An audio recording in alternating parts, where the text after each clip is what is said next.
Oh, boss. Anong ginagawa mo dyan? Nag-aantay akong tricycle, pre. May date ako ngayon eh.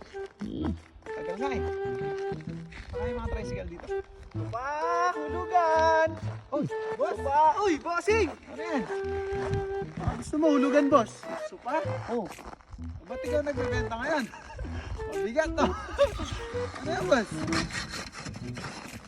Ano, boss? Supa? Matibay ba yan? Matibay yan. Sakto to, no? Tapos habang manonood ka ng TV, no?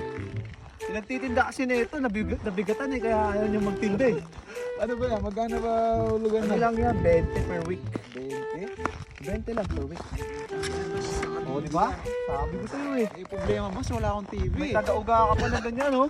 Eh, kaso problema, wala akong TV eh. Hindi bumili ka, kaya mo sa susunod, bibili ako ng ay kukuha akong TV, tapos ibibenta ko sa'yo. Sige. Pero, Aray ko. Ano to? ba't parang may ano, may damage? Ay, so pa kasi ni Coco Martin to dati. eh, nung May bata regla pa siya. tayong huling gumamit yan eh. Wala. Wala. Ayoko. Madumi. Wala. Ayoko. Sayang ka. Ayoko. Masyado kang barat. Madumi. Okay yan, boss, oh. Tignan mo, oh. Wala. Ayoko. Enduring. Andyan yung Panong- tricycle. Sige na. enduring. Ayoko. May date pa ako, may date. Boss, dati ikaw yung nagbebenta. Ayan, di kaya boss, mabigat eh.